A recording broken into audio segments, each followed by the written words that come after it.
This Fortnite video will change your life, in Fortnite terms, of course. If you don't have the retention of a child and watch this video all the way through, I can promise that every single aspect of your Fortnite game will improve drastically. A big mistake that I see beginner keyboard and mouse players make is copying pros' keybinds. This is okay to an extent, but keybinds are personal preference, so you can take inspiration from a pro, but change them to what's most comfortable and optimal for you. Another mistake that I see players make is not free building. I cannot stress this enough. Free building helps tremendously. When I started on keyboard and mouse, I was constantly free building.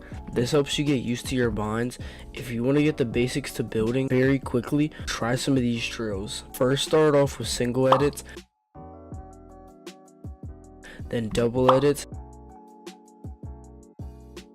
and then after that, move on to triple edits.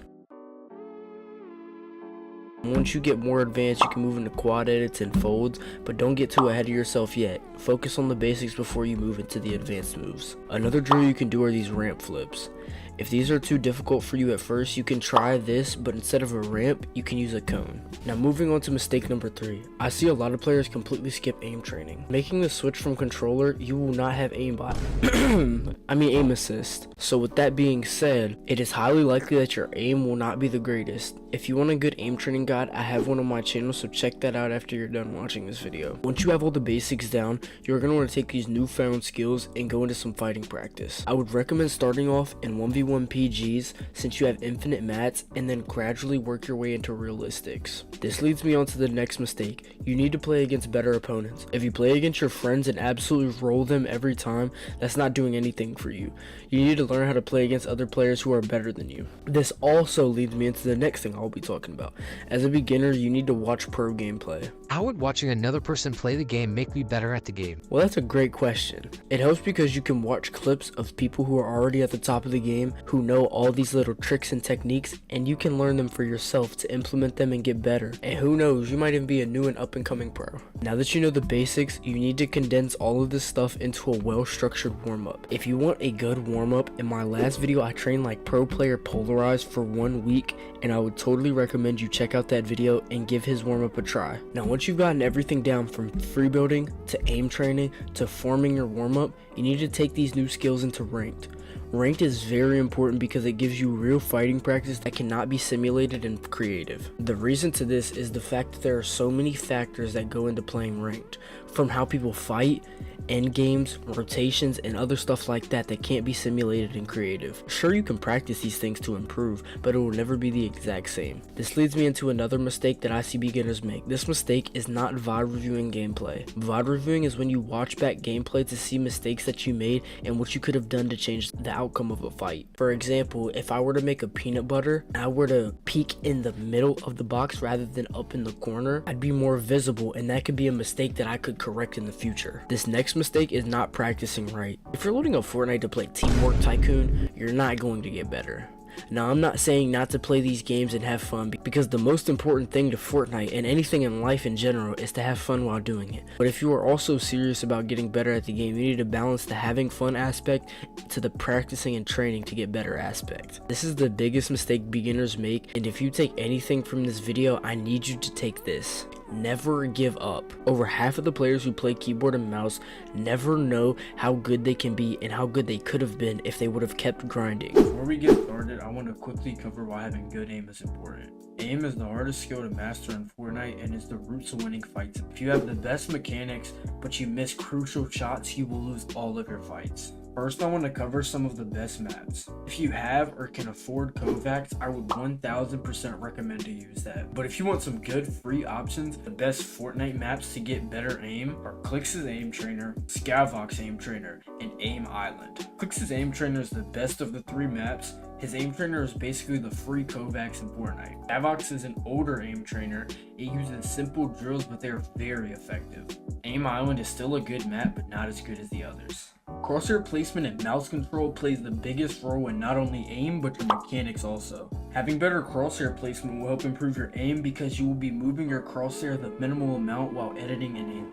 Mouse control also plays a big part. Mouse control is the ability to move your mouse smoothly across an enemy, and if mastered, will help you get aim in the top 1% of players. When aiming, you need to be confident. Don't hope you hit your shots. Aim is not about hope. You need to keep a good mindset and know that you will land your shots when shooting your opponents. This leads me into my next topic. Owning a good mouse or controller is important because the better your mouse or controller is, the better your aim will be. Now, the top mice and controllers may be a little expensive. There are some good budget options, but think of it as an investment if you plan on taking Fortnite serious. And most importantly, getting top tier aim isn't an overnight thing, and it will take time, so you gotta be patient. I can't stress this enough. You need to implement at least one of these aim training maps into your warm-up. A huge and if not the most important factor getting great mechanics is your crosshair placement. If you don't know what crosshair placement is, it's how much of your crosshair you use to complete an edit. This is what bad crosshair placement looks like. And here's what good crosshair placement looks like.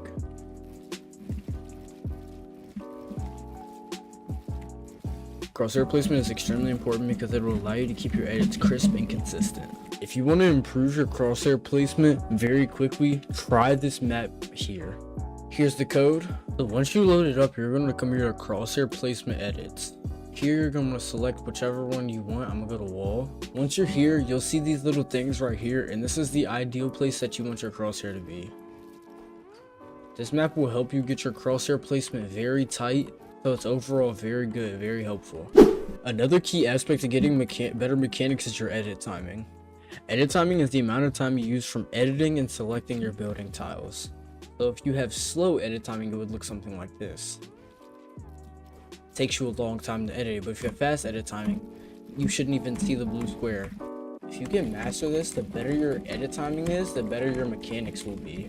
The best way to get better edit timing is by doing edit courses, infinite edit downs, and editing sequences.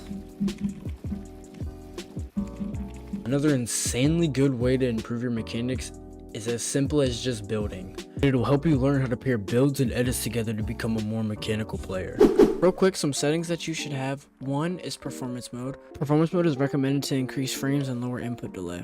You also need to turn all replays off. Replays is causing more input delays as it's recording background of games. Another thing you need to practice is edit timing. Edit timing is mandatory because if you take longer to make edits, your edit speed will take a hit drastically. Crosshair placement is how much of a tile you use when you complete an edit. You want to keep your crosshair tight and consistent. This is what good versus bad crosshair placement looks like. Now, the best way to practice edit speed is by doing mechanics training maps. Here are my 3 favorites.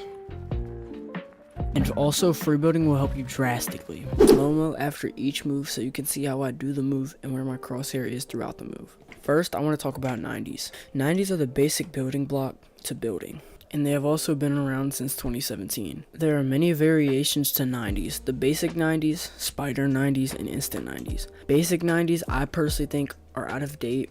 Spider 90s are like regular 90s but faster, and instant 90s are very good and bad.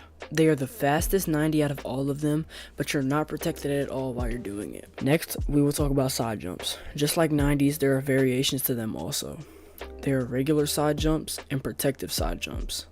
The regular side jump is good because it can throw your opponent off guard, but the protective side jump is good because it is protective and there are so many things you can combo and do out of it. I also want to cover tunneling. Tunneling is an essential skill in Fortnite. You will need to know how to tunnel to perform well in tournaments. Basic tunneling is easy. You just have to place 2 floors or cones with walls covering your sides. You can also do cone extension tunnels, which is where you tunnel diagonally, placing cones ahead of you going each direction. Before we get into the last segment, I want to go over some basic retakes. I'm going to show 3 different retakes, starting off with the outward cone. The outward cone is where you place a cone on your ramp and one out to the right or left. And then you go towards the outward cone and you want to place a floor and then a ramp. After this, edit your cone and place walls around you to protect yourself more. The next retake I will talk about is the one-sided tunnel. To do a one-sided tunnel, it's exactly how it sounds. You go up on a ramp and you place walls around you with a ramp above you.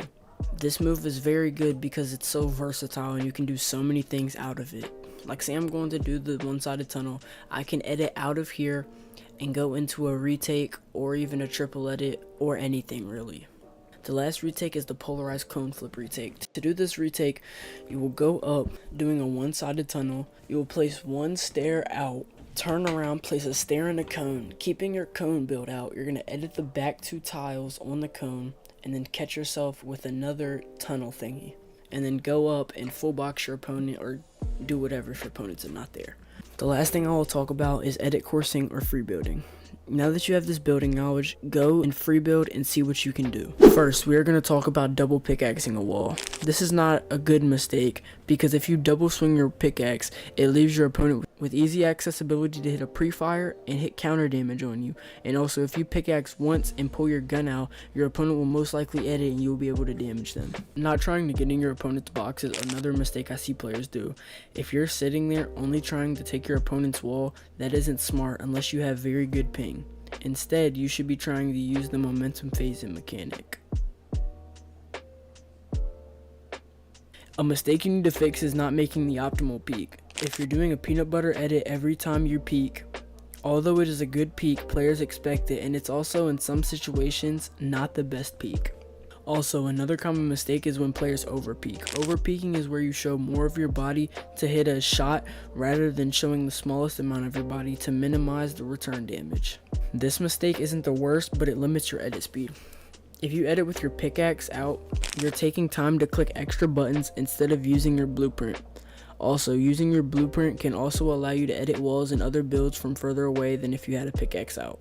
Next, do not focus on one thing when you're playing Fortnite. If you focus on mechanics all day, but your aim is hot garbage, that will not help you whatsoever to get better at Fortnite. That also leads me to my next topic, focus on your weaknesses. If you can make your weaknesses strong, you will become a better and more confident player who wins way more fights. The next thing is 50-50 pre-piecing. When you predict where someone is going, that is called pre-piece. However, if you pre-piece and fully enter their box to 50-50, you're doing it wrong. You need to pre-piece from a safe peak so you ensure damage without taking any damage in return. Since we're already on the topic of pre-piece, we will talk about how to avoid it. To avoid it, you have to use your in-game knowledge to guess where you will pre-piece. If they are in front of you, it will be harder for them to go to your backs, so go out your back. If they are on your tops, it will be hard for them to get all the way down to your bottom, so go out the bottom. If they're swinging on your right, go out to the left. Lastly, while I'm still talking about in-game knowledge, you need to know how to make boxes when fighting. Always make boxes so you have more space over your opponent to either heal, get counter damage, or get a full box on your opponent to end the fight. The first thing that we'll be talking about is your FPS. Your FPS will be way lower in pubs because there is so much going on in game. Your FPS in game will also not be stable. One thing that you can do is cap your frames while playing creative. Let's say that you run 165 FPS, but you only get around 144 FPS. While you're in creative, you can decrease that to 144 FPS to simulate a realistic game scenario. The only problem with this is that in game, your frames are very inconsistent. With that being said, it's going to be a little bit difficult, but something if you're really serious about getting better is lowering your frames in creative. Next, you're not practicing right. If you load up and go straight into ranked or do some maps that won't improve your skill, you're practicing wrong. Now, I'm not saying you can't play fun creative maps, but I don't recommend playing them all the time to where you're not getting any practice in. If you're serious about getting better at Fortnite, play the right maps that'll actually get you better. This is a little shameless plug, but I have plenty of videos showcasing good maps on my channel if you want to go check those out. The next thing we'll be talking about is your ping. Your ping will never be the same in game as it is in creative unless you run the hard 0. But that's not most of y'all. So something that I would recommend is switching your server to a different server to simulate your in-game ping. There is also a downside, just like FPS. In-game, it's kind of hard to simulate your ping because there's most of the time when you're on different servers, it's such a high difference in ping that it's not realistic. Doing this will help you improve on higher ping and cause you to win fights in game. So even if you're in creative and you're on higher ping than you are in game, when you go into the game and you're going to feel like that you can complete edits way easier. The next thing we're going to talk about, I want to talk about the differences between creative in pubs. Now when it comes to creative and in-game, they are not the same whatsoever. The pacing in creative is not the same as it is in game either, which is why it's important to play maps that really focus on pacing that you would have in a real game. A really good map that I play whenever I go on is Forever Zone Wars. Forever Zone Wars is an infinite 10-minute moving circle where you need to get the most points or you need to drop a nuke to win. It is very good practice and I would really recommend checking it out if you're trying to improve. This is not an ad, I didn't get paid by It's Jerry or Jivin. I just really love this map because of how good of a practice it is, and also the clips that you're seeing in the background are from Forever Zone Wars. The next thing that you can do in game is reviewing your gameplay. If you really want to get better, you need to watch your clips and games back to see what you did wrong and see what you can do that could have changed how the game went. This is called VOD reviewing. VOD reviewing is really helpful because it gives you a lot of in-game knowledge and helps you gain the understanding of what to do and what not to do in game. So if you die off stupid mistakes, go back, watch that game, and see what you could have done differently to win. The last thing that we will be talking about is your stress. You can't really simulate that stress in creative that you would in game, and sadly there's not really ways to help that. But what you can do is get real game experience and play creative to become confident in your skills. Because if you're losing fights constantly because you're not as good as the other players and you're getting outsmarted and just outplayed in general, you're going to lose your confidence and you're not going to feel like you can win fights. If you're better than everybody and you're winning more fights, you're going to feel more confident about your skills and you're going to want to be able to push. If you're one of those who camps in ranked and doesn't go for kills, you're playing ranked wrong. In ranked, you should W key, because sitting in bushes and hiding in buildings is not going to help you get good fighting practice against players that are better than you. That also leads me into another thing. If you want to get better, definitely play against players who are better than you. Playing against people who are the same skill level or worse than you is not as good as playing people who are better than you, because playing the same people that are the same skill level as you isn't as bad, but playing people worse than you, you're just going to roll them and it's just not going to be good because it's not helping you get better in any way. I want to quickly cover why having good aim is important. Aim is the hardest thing to master in Fortnite and essentially is the route to winning fights in Fortnite. If you have the best mechanics and piece control but you miss every shot, you will lose most of your fights. And I promise, if you use these tips, your aim will improve very quickly. First, I want to cover some of the best maps. My 3 favorite maps are Click's Aim Trainer, Scavox Aim Trainer, and Aim Island. Click's Aim Trainer is the best out of these. His Aim Trainer is basically a free Kovacs in Fortnite. Scavox is the OG Aim Trainer. It's simple but effective. This uses bots to simulate real player movement when fighting. Aim Island is good but not as good as the others, but I would still recommend checking it out if you're trying to improve. Crosshair placement and mouse control plays a big role in not only aim but mechanics and piece control also. Having better crosshair placement will help improve your aim because you will be moving your crosshair the minimal amount while editing and aiming. Mouse control is the ability to move your mouse smoothly across an enemy. This leads me to my next topic. Owning a good mouse or controller is important because the better your mouse or controller is, the better your aim and overall how good you will be. The top mice and controllers may be a little expensive, but think of it as an investment. The first move I'll talk about is the Martos peak. There are 2 different variations to this peak. The first one is the classic one, where you go up, you place a floor, edit the back tile, and then place a ramp, and you jump up and shoot. Here's what it looks like in fast motion. The second variation is with a cone. So let's say you have a wall right here. You go up, you want to place your cone, do not place a floor yet. You want to edit this, and then right after you edit this, instantly place a floor and edit these 2 back tiles. The version with the cone is more unpredictable because most people aren't going to expect it. They're going to expect you to do the regular Martos peak, and when they see you doing this Martos peak, they're going to sit here and they're going to wait because they're going to expect it. But if you do this version to catch them off guard, they're not going to expect it as much. Moving on to move number 2. The next move is the cone flip. The cone flip is where you go up, you do a double edit with a wall, you jump up, and then reset this in one fluid motion. Here's what it looks like in fast motion. Moving on to move 3. This move is what I like to call right or left sided outward one-sided protective tunnel into a phase sway ramp floor ramp wall retake.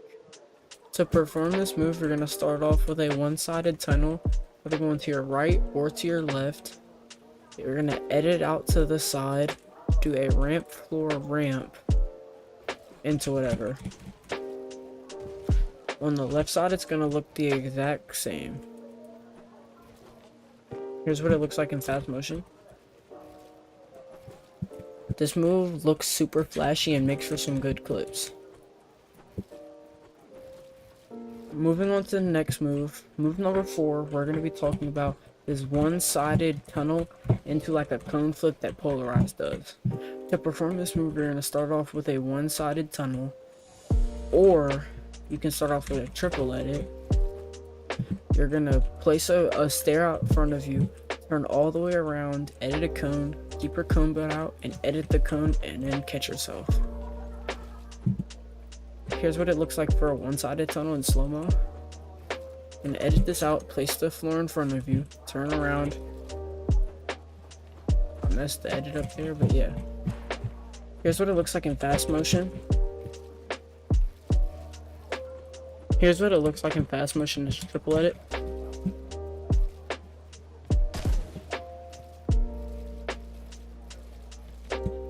Moving on to move 5, before I show you this, you're gonna probably wonder how this is useful, but doing this move is actually so predictable, and I've caught so many people off guard using this move. This move, you're gonna start off by doing a triple edit down, or quad edit down, however you wanna say it, and then turn into either a double or triple edit back and jump up. Alright y'all, so we are gonna start off with beginner moves. So for the first thing in beginner moves, we're gonna talk about one-sided tunnels. One-sided tunnels they're good because when you're doing this, you're fully protected from anybody behind you. So say somebody's looking at you like this, they're not gonna be able to shoot you. They have to break the thing, the thing first. And by the time that they can break that, you're already here. You can do whatever, and you have a shot. All you do for a one-sided tunnel, you just place walls on one side and then finish with a stair. The second build move that is important is what I like to call high wall piece. To do the high wall piece, you come up on a stair, you place a wall above you, you edit this little first window, and you get a cone in the box in piece. Here's what it looks like in fast motion.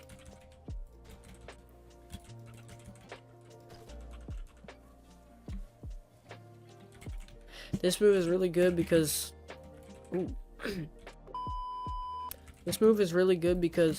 if somebody is coming like rushing at you, you can easily predict their move in full piece and get easy damage or even get an elimination. The next move is what I call protective 90s. It's where you drag walls upwards. So basically you're just doing a basic 90 like with high walls, okay? So it's just more protective.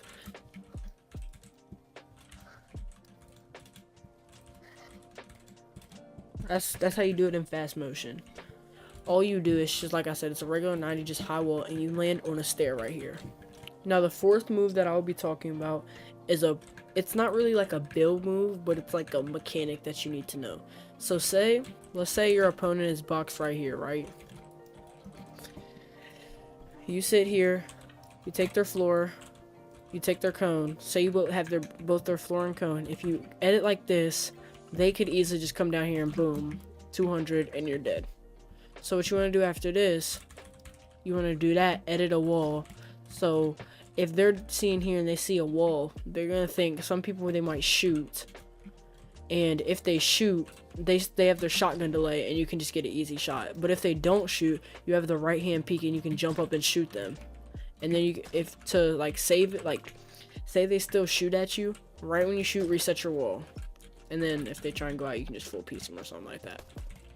Now for the last move in the beginner moves that I'll be talking about is called the momentum phase in. There are many ways you can do this. The most common way is placing a cone above you and then jumping in. But you can also do a whole like timing thing where you just hit it once and then just go in. I'm not really good at that, but there's like pros who practice it and stuff. But yeah, this is really good because no matter what ping they're on, they could be hard 0 ping. Like you're sitting here just trying to take their wall and you just can't take it. No matter what ping they're on, you can just hop up in their box, get easy damage, or you could even, like I said, get an elimination. Alright, so now we're moving on to the intermediate moves. For the first intermediate moves, I'll show you how to properly practice cone extension. A cone extension is exactly how it sounds. You're extending cones. Like I said, all you do, you just extend cones. This is really good because if your opponent is if you're tunneling to your opponent, you might be able to sneak a cone in their box and get easy piece. The next move that I will talk about are cone flips. Cone flips are good protective ways to get height on your opponent. There are 2 ways you can do cone flips. You can do it with one wall or just a single cone and place walls around and then jump up and reset. Or you can do it like you're going to go into a triple edit. You do a double edit and place a wall right here and then do it, which is the way I do it. But the one like this, it's more of a beginner, not beginner, but it's an easier way. This way is it's not hard, it's just harder than to do it with one cone. For the next move, we're going to stem off cone flip. It's a stair flip. So to do this, you could do a one-sided tunnel and then come to the side and then go up and flip the stair. Basically, it's a harder version of the cone flip because stairs are harder to edit than cones. Say you're going for a cone flip, all you have to do is edit these 2 tiles right here, which is it's not that hard to do. But if you're going for a stair flip, you have to fully flip your mouse and everything to jump up and do this. Here's what it looks like in fast motion.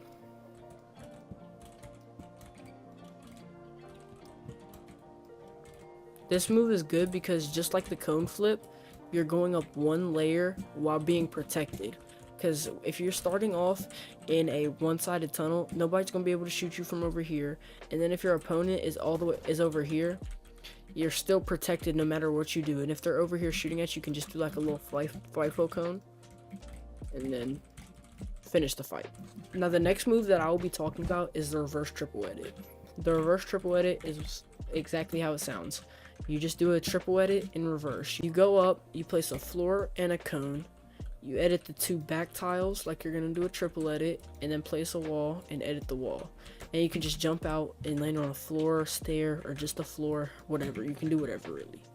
It's gonna be pretty tricky to do at first, but once you get the hang of it, it's a really effective move. Plus, it's really not that hard to even get the hang of. Now for the last intermediate move, I call it the ramp piece. To do this move, you're gonna place 2 stairs out and above you. The goal of this move is to get your opponent pieced in one of these, just one of these. And then to piece your opponent, you go here, you can even do this, and then you want to full box them and then just get an easy shot. The only way your opponent can do anything about this is by boxing themselves. So say it's about to happen to me, right? And all I can do in this situation is just box myself. And no matter what, pretty much no matter what you do, this move is effective because even if your opponent boxes yourself, you can just take that time to go up and get height. Now we're moving on to the hard build moves. The first move that I will talk about is a reverse cone retake.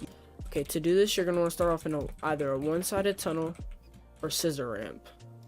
Once you got this stair ahead of you and have this stair behind you, you're going to look back, place a stair and a cone, and keep your cone build out. And you're going to edit this. And then what you're going to do, you're going to drag 4 walls upward, jump, and catch yourself on a stair. And then the goal right here is to have your opponent walk onto this and then get easy piece. And if your opponent's not here, you can either flip the ramp or flip the cone, or you can just go out to the side and try and establish piece to beat your opponent. Here's what the move looks like in fast motion. For the next move I'm going to be talking about is the face sway retake. The face sway retake, you're coming up on a wall or on some stairs. You place a floor and a cone. You edit both 2 tiles, and you put a ramp above you and then catch yourself with a ramp floor, or floor ramp. In fast motion, this is what it should look like. It's just, like I said, a double edit and then ramp floor ramp.